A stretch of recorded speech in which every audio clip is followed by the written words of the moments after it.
What's going on, guys? I want to welcome you back to the totally not leaked early first OTA for the month of May. And even though some of you guys may have seen these changes, I can assure you, you have not heard me read the changes. On top of that, maybe some of you guys did not see them. But we've got a patch today with, honestly, one of my favorite cards in the game getting a massive buff. We've got some what the hell decisions, including a feature, but we'll talk about that here later. And then some cards that need some love after they got nerfed a couple weeks ago, and now they're going back up. But as always, we got to start with the winners of today's patch, and that leads us to Ultron, guys. Now, Ultron is finally getting himself a buff, guys. He's going to be remaining a 6-cost, 8-power card. However, his drones that he summons into locations are going from a 1-1 to a 1-2. All right, first up, I just want to give some love to the people that have been watching this channel for a long time. Comment down below. I want to give you guys some what's up. But if you know, surprise Ultron. Ultron is a deck that I feature all the time, and it's been the same old Ultron, all right? But now, this baby is not your grandmother's Ultron, all right? First of all, we're going from 4 power to a location to 8, which is going to match his stats. So simply put, Ultron is a freaking 6-power 24 card now, which is absolutely insane. Usually those drones could be okay getting into locations you couldn't reach, but now we're stacking some massive power. 1 Patriot, we went from 12 pre-buff to 16 power now. Throw a blue Marvel on curve, you're looking at 20 power. Very easy to accomplish these stats, and we now have cards like a buffed up Dazzler. There's a lot of different things that we can utilize to make this even more crazy. So much so that the devs even said this may be too good and they may have to tame down Ultron's raw power, which I can assure you, I'm going to have my main mission to make Ultron as popular as possible. In fact, if you guys were watching the Snapchat during Valentina's week, we went through all the 6 costs that you could get, and we were talking about Ultron. And I said, I swear it, like it was 2 weeks ago, don't you think these drones can get a little bit buff? Maybe an extra power point. We talked about it for a little bit, and bam, a couple weeks later, here we go. I had like legit no idea. It's really cool to see. But either way, you guys can expect my next Snap video to be all about Ultron. That's for damn sure. Going to our next winner on today's patch, guys, we have Klaw, who is a card that has not seen any love since the beginning of the game. And guys, as you know, he was a 5-cost, 4-power card with the ongoing that the location to the right of him got +6 power. Well, they're going to make that now +8 power, giving him a total stat line of 5-cost, 12 power. Guys, finally, Klaw gets some love, and I think this is actually coming at a perfect time. You guys know that ongoing Spectrum decks are already pretty damn solid, and now we can combine this with a lot of other options, including cheating out Onslaught early with maybe Blink, going with the Miss Marvel package. I know things like Tribunal and Lockdown decks love Klaw. This is going to be cool to see how we can fit him into the meta, and I definitely think he's going to get more play. +8 is obviously nothing to laugh at, and putting that into a location you can't reach almost all but guarantees that you can outmatch Jeff or whatever other shenanigans they move into those lanes. I think this is going to be a nice buff for a 5-drop, and it's nice to see that they're trying to make 5-drops have their role, 6-drops, and so on. But as far as 5 costs go, I think this is going to be a great place for Klaw. And speaking of, we head to our next card, Leech. Another 5-drop, but not anymore, guys. Leech is going down to 4 cost. Yes, you heard that right. He's getting a buff, which were words I thought I would never hear a couple months ago, but they are essentially just making him a 4-2.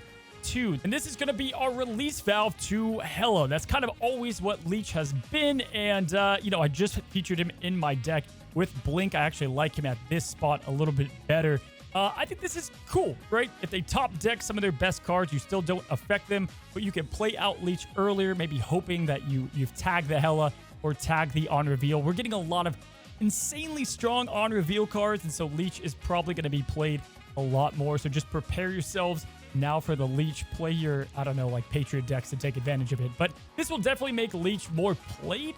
And I already think he was good at what he did at the 5-drop, but now at 4-drop, he's going to be a bit more convincing to play, especially if things get out of control, like they are right freaking now with Hela. So from a 5-3 to a 4-2, certainly going to take some adjustments, but expect more Leech. Now we're going to continue on with the winners, and if you saw this brief clip from a few OTAs back, I just don't agree with this one. I don't really see why this was necessary, and I rated Psylocke as a loser of the patch. Don't know why she got changed, and well, she's going right back to a 2-2. Sadly, she'll be losing that synergy with Ravonna, but outside of that, I think most people are fine with her at the stat line. Not a lot to talk about.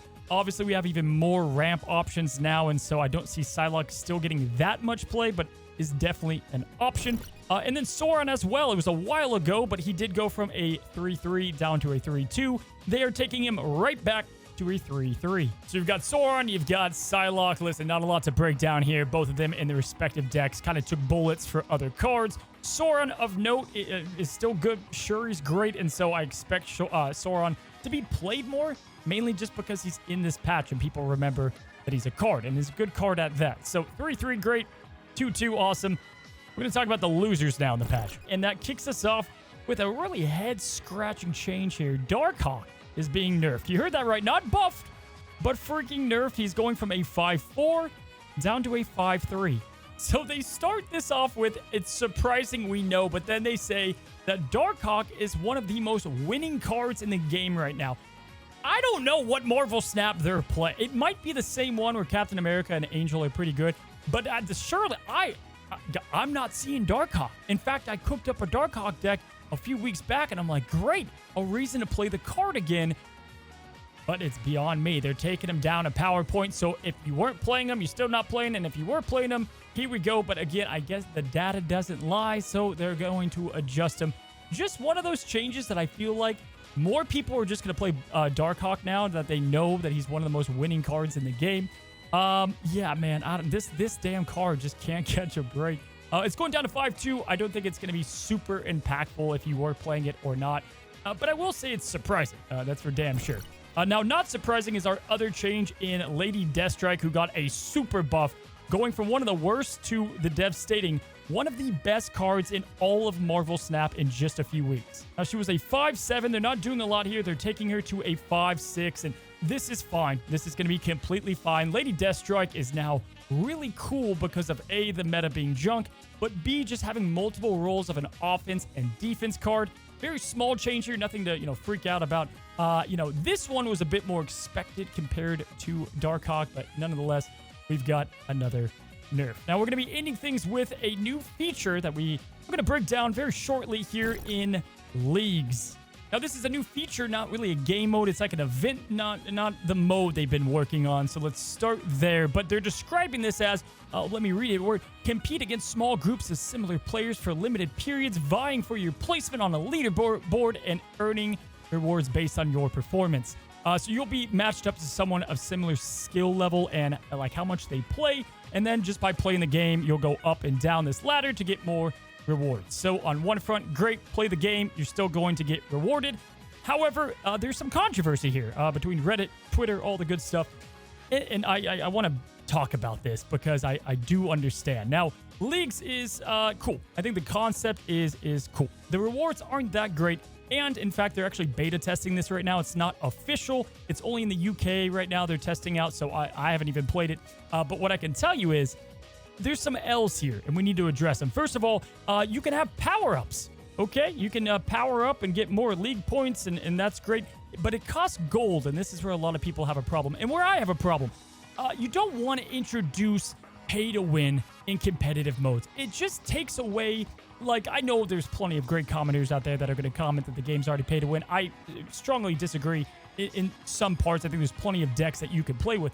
My problem is making a game mode that has took a lot of effort and development and just slapping on a pay-to-win method. I just do not love to see this. It's a slippery slope. The game's doing fine when it comes to, like, money, and the player base is still strong. But you can't do this. I get that it's just rewards for playing the game.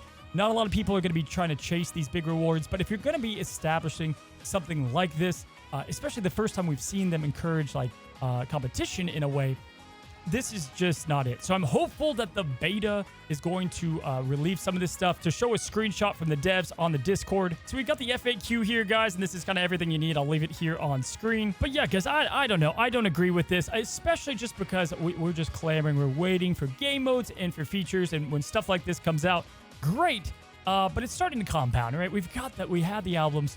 Now we have the customized cards spinning gold. Now there's this where you can spin gold, which is fine. I don't care about spinning gold, but definitely not in a competitive type of scene. Maybe you don't give a rip about this. That's completely fine. But anyway, guys, so that's what we have this patch. I wanted to also do just like a quick channel announcement. I'll be doing a bigger video probably later on this.